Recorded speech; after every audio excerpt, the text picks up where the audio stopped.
reckon, Mr. Webb, for that outcome? Smaller bait, Ted. Reason being, I think it's a waste of whole crab and 4 hooks. Obviously, Wayne's pulling them out, and he's pulling them out on size 4 hooks, really tiny hooks. I see the guy do it all the time. He's not interested in using big hooks. Obviously, with the bait, he just wants to put a hook in there. He leaves it out proud of the bait, and he catches fish on it. I've seen him do it many a times. At European Open, he had the runner-up with the biggest cod on a size 4 hook on the top hook on a pennel. Now, at the end of the day, he's happy to catch a fish, and he pulls them out like there's no one else's business. If you want to go fishing with someone who's going to pull fish out, that man there is the one to go with. There's Luke Johns winding it up, and away it goes. What do you reckon, Luke? Fishy!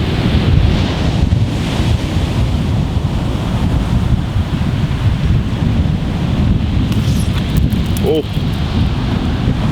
as you probably heard then, well, that one hit the ground. Nice, son. Got a bit of a slope here. I like to use a longer drop, and as you just saw, that's what happens. But it went out. To be honest, Eddie, you've got a slack line there, mate. So I would run up. So what's about? It looks like a better one the way it's run down to the. He's all right. It's not the same sort of size.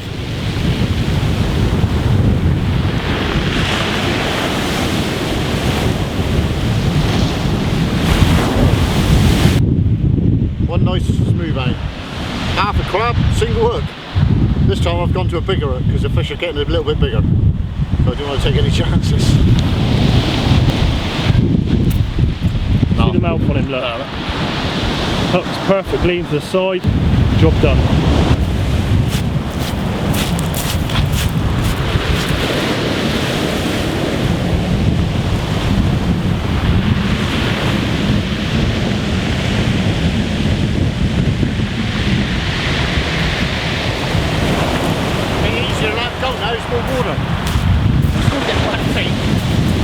Here we are, Edward Riley with a fine smooth hound.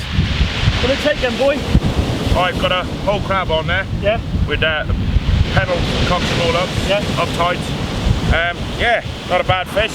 Didn't put up too much of a fight. I don't know. I think what you find is you don't really feel them until they get close in. No, it comes real shallow quick, doesn't it? You know, but no, lovely fish. First one of the night, hopefully. We'll have a few more. As you can see, I've got no waders on. We're on the beach, Luke's got his on. He's very kindly volunteered to go and cook it back for me. And there he goes up. Someone else will catch him next year. It's always handy having a pair of waders on when fishing for smooth hounds. Reason being, they tend to swim back in as you saw before, and then as Luke's got on there, he can wade out a bit past the surf and allow the hound just to swim back off without obviously hurting himself on the bottom. But yeah, cracking, well done Ed. Okay, so start the basic pulley rig off. I've got some Powerflex Ultima shock leader, £70. And what I'm going to do, I'm going to attach a swivel link clip from Gemini. So I'm going to put that down onto my line.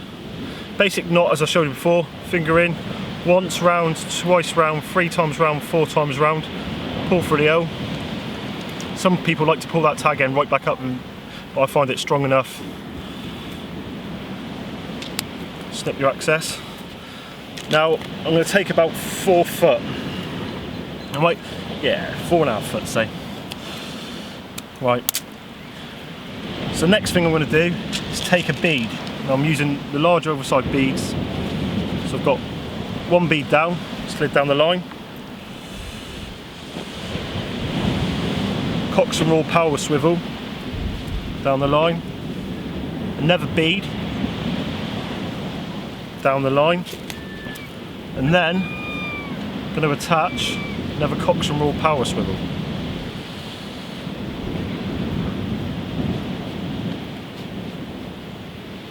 Four times around again, lubricate, pull down tight, cut off the tag end. So there you have it, that's a basic rig body. For anybody who's going out buying rigs, I suggest you learn how to make rigs. It's the best thing you're going to do, and it's going to save you money in the long run. I know there's a lot of quality products with ready-made rigs available on the market. Obviously Cox and Roll do some fantastic rigs. but they also do the rig components so you can learn to build them yourself. And as you advance through your sea fishing skills, you will learn how to build these ones. So that's the basic rig body. Now for the trace line, I've got Ultima Assassin 35 pound fluorocarbon. Now this is a fluorocarbon leader which I'm actually using as a trace line. This is fantastic. I mean, it's the first time I've used it today and I had a fish first cast. It's very strong, and on this sort of beach, obviously I feel tonight this will actually pull me in that double if it's out there for me tonight. So I'm going to attach this again to the end with the swivel. Same again, 1, 2, 3, 4. Pull down through. This time I'm going to bring that up through because it's a lighter line. I'm going to pull that down.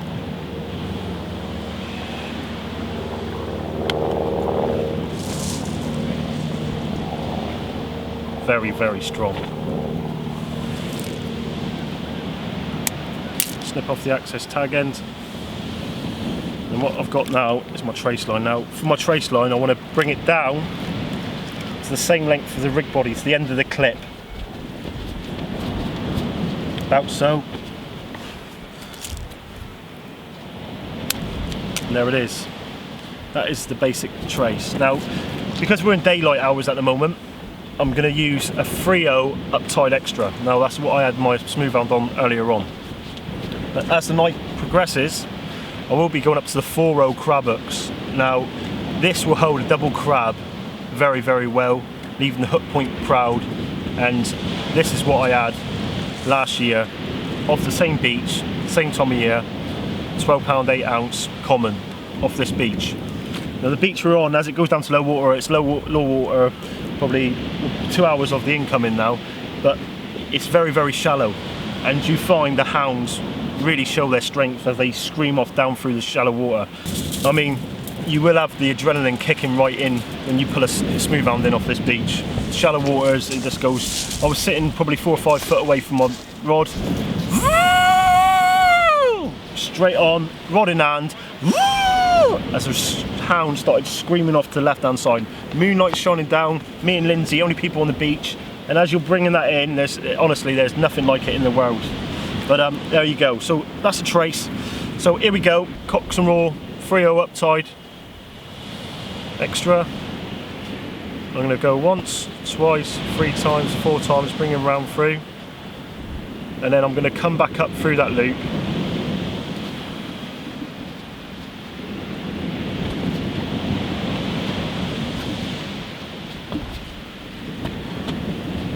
And there it is. Rig body ready and waiting. Close that knot down nicely. So what I'm going to do now is connect a splashdown clip from Gemini. So this attaches to your swivel link clip, and it's basically like we shown you earlier, just separate on their own. So if you want to use a bomb weight, you can, and that will clip on as so. And then I've got a 150 Gemini grip weight, which will clip in as so. So there you have it. The lead, the rig body,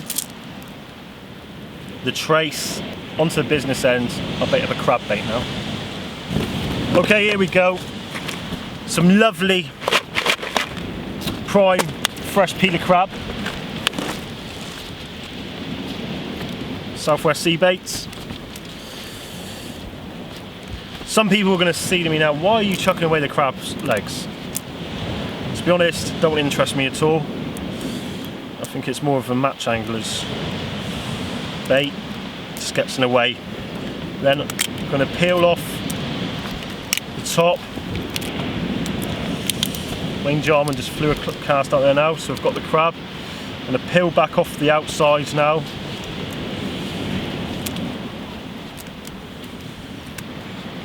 Just break it up a little bit.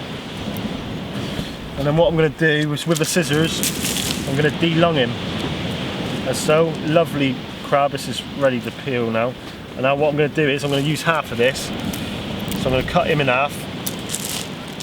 I'm going to take the Frio and I'm going to mount this bait on, turning him back up and spreading him around. Now with my bait elastic, start at the top of the bait,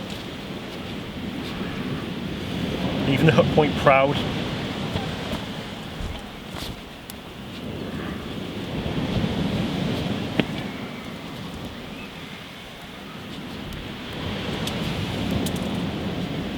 See, the hook point's proud.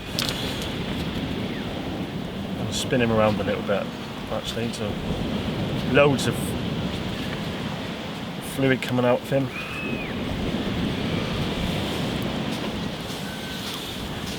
So there we have a basic crab bait, which now will be clipped down onto this little fella, as we said before. So what I'm going to do is push the clip up, like so, and then I'm going to bring the clip in, and he's clipped on, ready to go. So there we have a basic crab setup, ready for smooth hound fishing. Quality components, quality line, which is going to pull us out a fish or two today.